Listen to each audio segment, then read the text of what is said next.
Garago Bana, Garago Jenajala.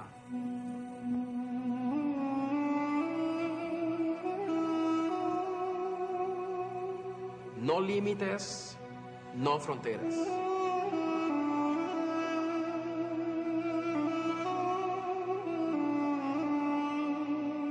Aran sahmanları, araz şakirtleri.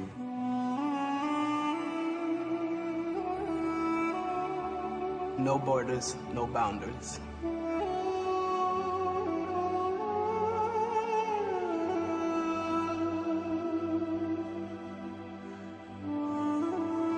I don't know if music can change the world, but I think it could be one of the factors that helps change the world.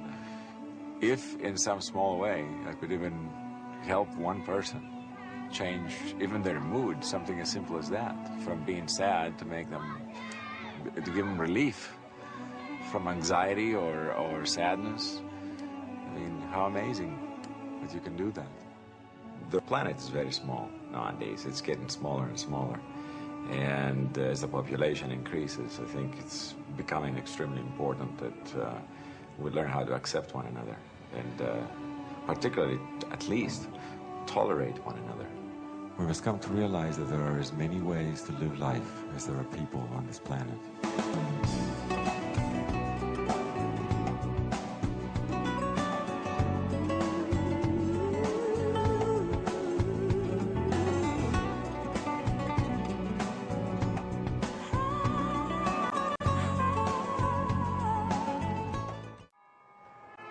Yanni's home is a postcard, mountains on top of beaches, in a horseshoe around a wide bay.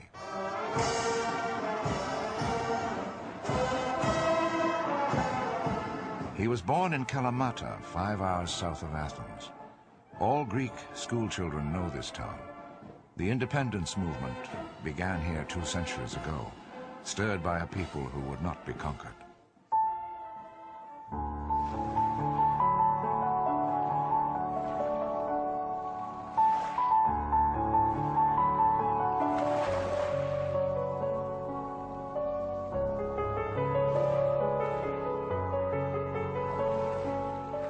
Today, his parents live just outside town in a home bought by an immensely grateful son.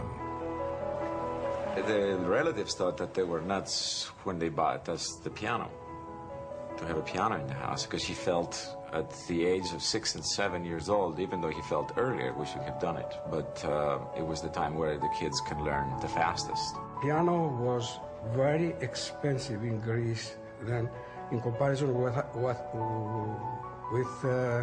our income. But he figured out how to get a loan and how to do it. And I knew at the time that he bought the piano, he didn't have money left to go to the movies, or he even stopped going to the local cafe to have coffee.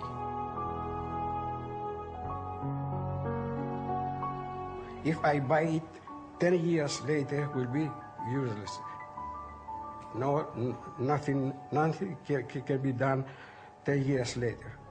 They have to start right now. And we started at the right moment.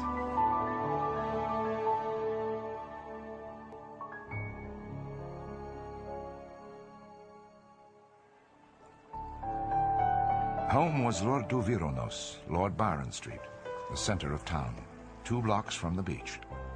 3 children altogether, and Sotiri and Felica Chrysamalis wanted George and Yanni and Anda to go to college in America. To do this, they had to sell their house. So he, in the middle of his 50s, he would have to go rent a home and never knew if he was going to ever have enough money again to buy a house.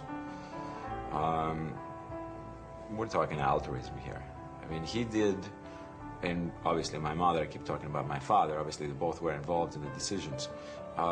Both of them felt they should do what was necessary to be done in the moment in time where it was supposed to be done.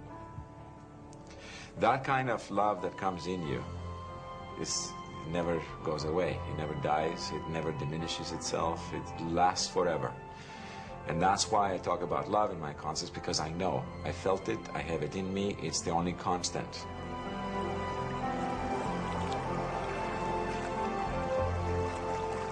I'm telling him, Yanni, take care of Yanni, too, not only music.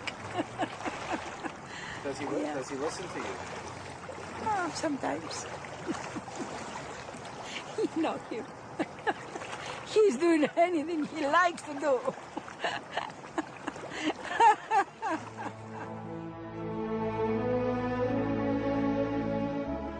My father would take me up for these long walks up in the Greek mountains. And during those times, he would try to teach me about life. He was always trying to teach me simplicity and appreciation for nature. He liked to say that the best things in life are available to any human being. So you see, greatness has nothing to do with success or money or possessions.